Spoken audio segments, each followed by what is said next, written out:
event. I'm very pleased to be able to introduce you to my interviewee, who is Mansoor Ahmed, who is Director of Healthcare, Education, PPP at MENA region,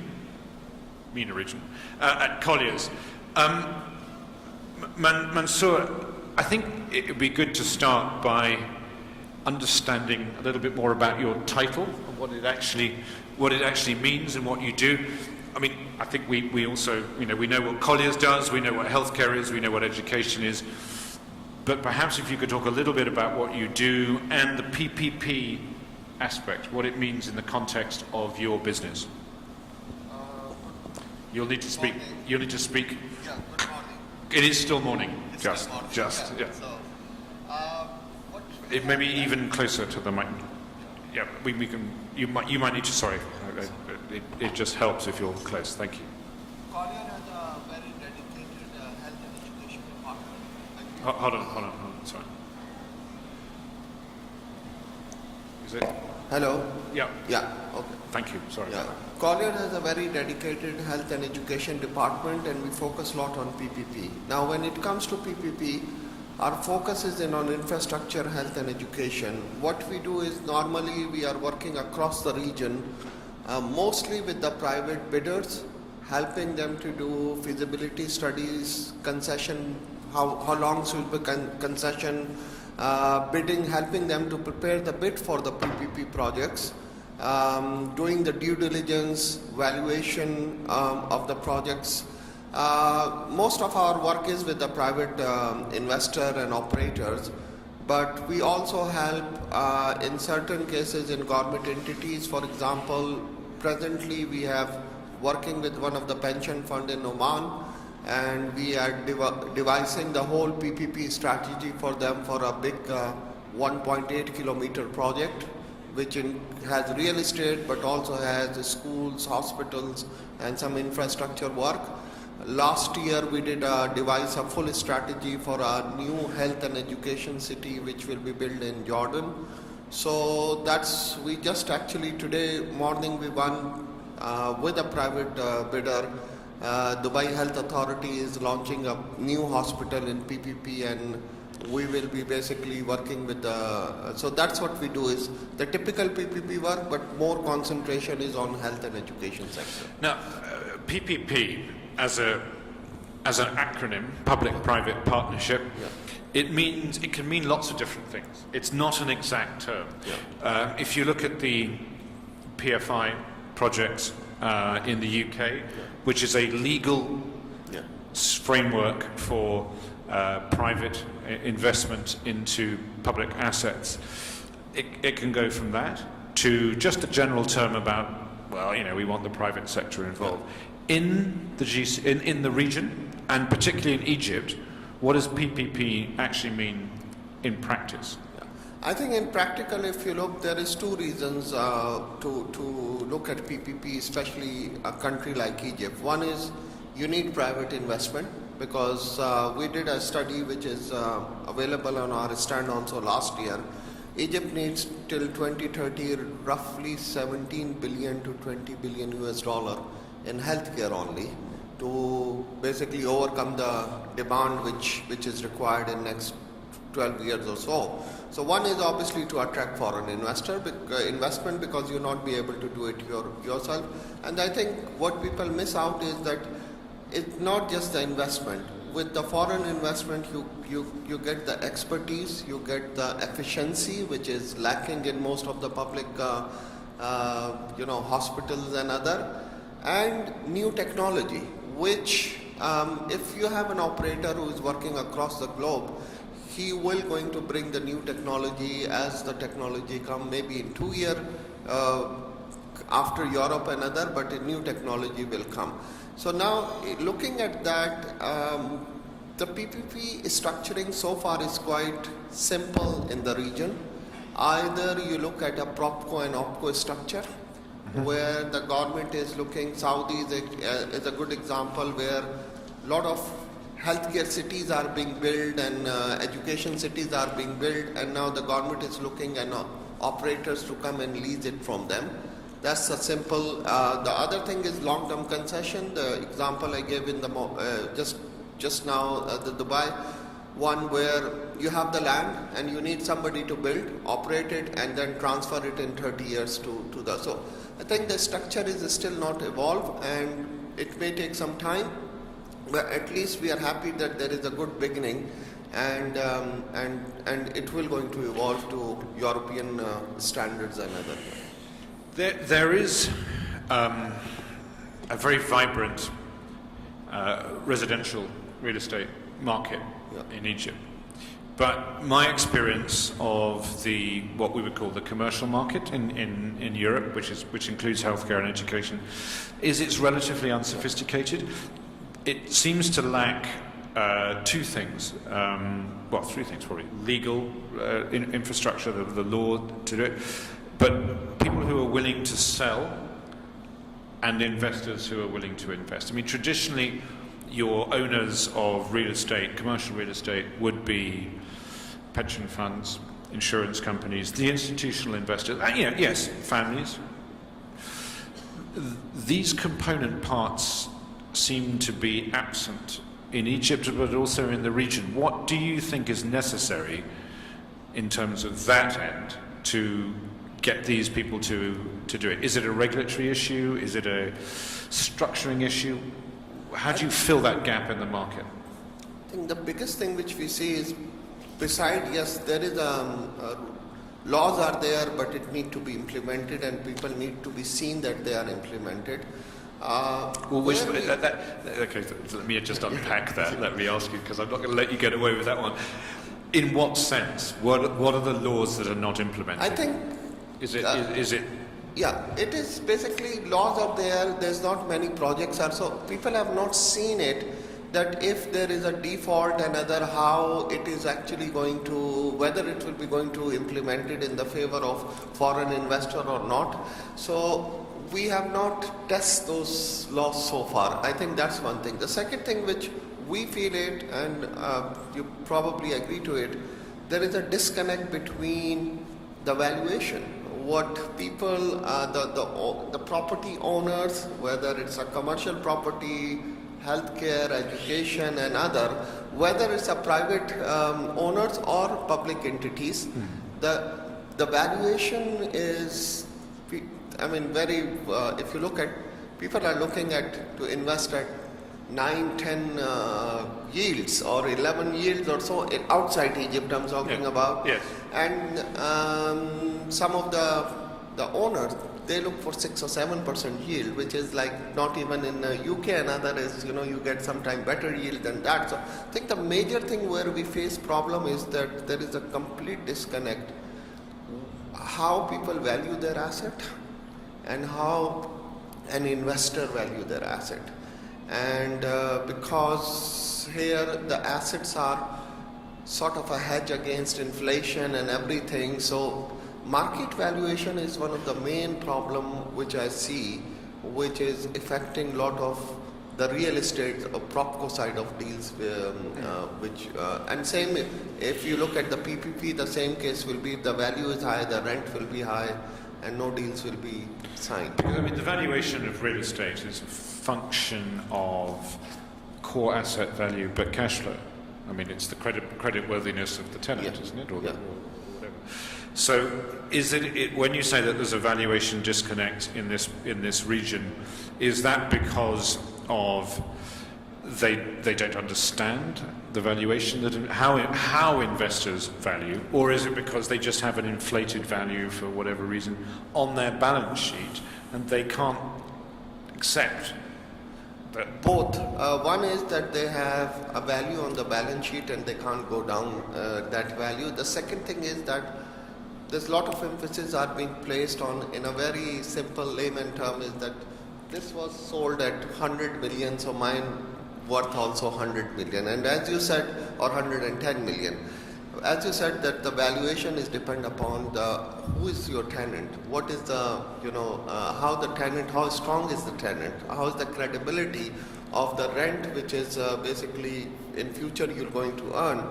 That thing is quite, I would say, not So far we have reached to that sophisticated state, but we are reaching there, and we are happy to be part of some of the transaction which happened last year in Egypt. One of the Darul Fawad Hospital and As-Salam Hospital, Abu Dhabi Group has invested in it, and we were part of that. So that where both the buyer and the seller agree to a true market value, and transaction happened, even though at that time it was just after the devaluation where everybody was a bit reluctant. But we reach a market value, and the transaction happened. But I mean, you're reaching a valuation as part of essentially an OpCo, operational company business plan, and saying, well, this asset is worth X. Whereas, to some extent, outside of the region, the asset would be independently valued, independently known. Is there an appetite to do that split, so that we have an OpCo that runs the hospital, runs the school, but we don't actually own? Will lease sale and lease back, or how? I think this is where we see the region is heading. We have so many sales and lease back deals where OpCo is separated from the PropCo, and PropCo is taken a 20-year lease, OpCo is taking a 20-year lease or so, and the rule of thumb is, which change little bit across in different countries in the region, is that an operating company is willing to pay up to 15% of their revenue as a rent in health and education assets, or 35% of EBITDA margins. That is more acceptable, where all the sophisticated investors is also accepting it. But unfortunately, still the landlords, they are looking to evaluate what the property sold next door to me, and not looking at the performance of the operating company. And what does that mean? I mean, does that mean there's illiquidity really in the market? The market is not hitting the potential that it could. Is that the implication of it? Is that the asset owners don't want to sell? No, the assets are. There is an appetite even if we talk about Egypt, there is an appetite from a lot of GCC investors who still want to come here. The currency is more or less, everybody has now accepted what is the new rates and everything. The last year or year before, when devaluation happened, people were expecting that pounds may touch 20, 25 per dollar or so, but now it is stabilized. I think now what people are looking at, that if good operating assets are there, and again I mentioned this deal of Darul Fawad and As-Salam Hospital, there are investors who are willing to come, and they are willing to a long-term view, because health and education anyway, you can't sell it after 2 years or 3 years. You are looking 10 years plus at least. So it's just that I think we need to put some good assets in the market where to attract some investor, and then the deal flow will start.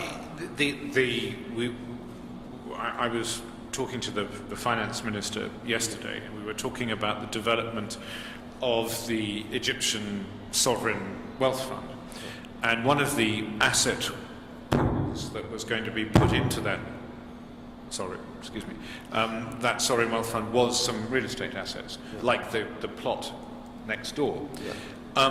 Is government a necessary part of the market really beginning to move? I mean, is it important that the government, as a landlord, as a landowner, as an asset owner, says, actually, we should be driving this forward? How important is that to the development of the market here? I think it is, because you do have a lot of, if we talk about the schools and hospital, and you mentioned the land, there's a lot of land holding which different public entities owns.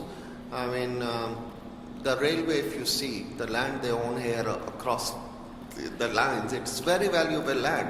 So I think that is, the government need to put those those good assets as a first lot, and then private sector will follow. So, and there's no harm in it. Somebody need to take an initiative, show that there is a seriousness, and everybody else will follow.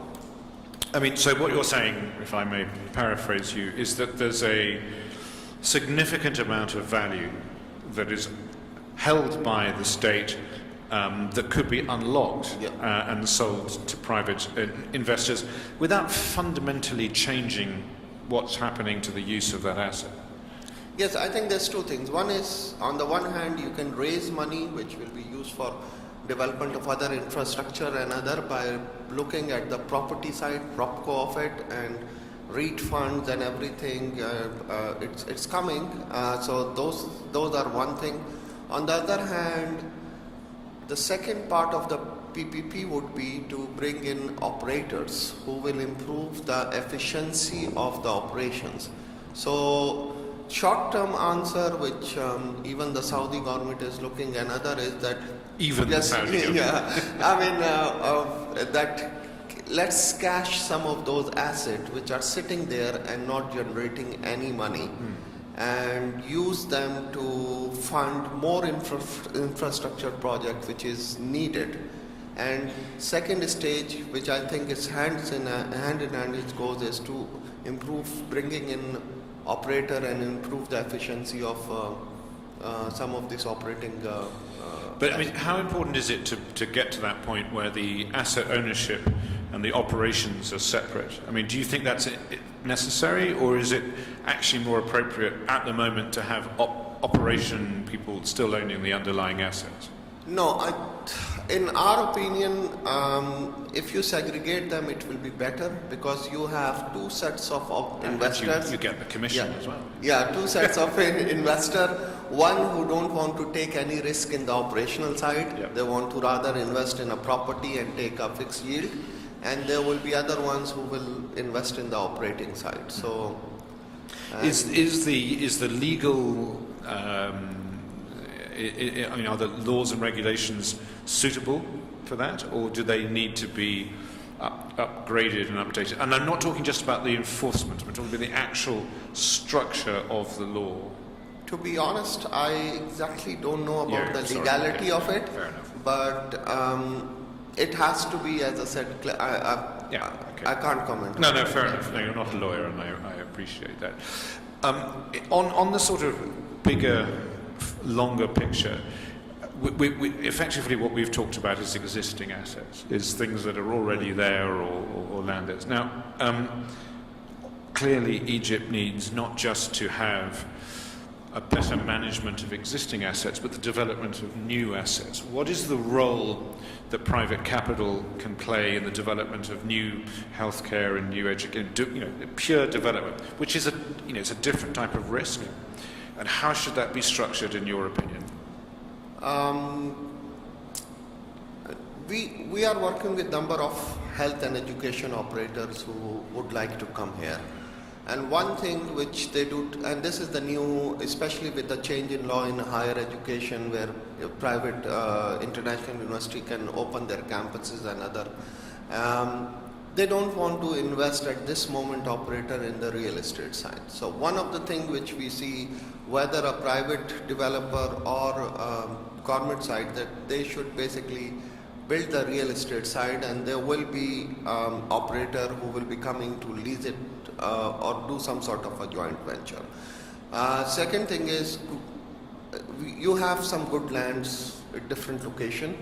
Good locations, you can take a 30-year concession, do a BOT, which will be beneficial for the public sector after 20-30 years, because during the period you will get some concession fee out of it, and end of the period it will be transferred to you. So we think there is a need to put land availability at a long-term concession, plus if there is an appetite and where the public sector can work with the private sector, because private developers are willing to invest in PropCo side of it, to lease it out to the operators. But the opportunity and the risk appetite is there as long as it's properly structured. I think that's Yes. the question that I'm answering. And do you see, I mean, is the fact that Egypt is the most populous nation in the region, is that important in terms of the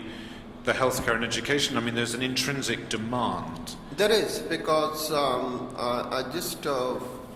we issued that report last year. It is there on our stand. From now till, just give you an example, from now till 2050, 85 million new babies will be born. So you can just imagine how much demand is for health, maternity, child care and all those things. On the other hand, you have only 3 million Egyptian population. And so the point is that you need to specify the niche. On the other hand, there is 3 million population who is more than 70-year-old now. It will reach to 12 million by 2030. So you need long-term care, another which is not available here, very common in European market, and you know how secure that investment and how appealing that investment is for. So I think that is there. You have 31 million population between under the age of 15 presently, who will go for higher education. So I think the population is, the main driver is population. There will be a demand, and involving private sector will be beneficial for the public sector. Well, that's a great point at which to end. I'm sorry that our time is up, but I mean, I think you're right. The demographics is destiny, and is also a fantastic investment opportunity. Mansoor, thank you very much. Thank you very much. And it's been a pleasure having you here. Don't move yet. But if you can all stay where you are, we'll just reorganize ourselves a little bit, and I'd like to invite my distinguished panelists who are at the front to come up to the stage. But first of all, please join me in thanking Mansoor for his comments.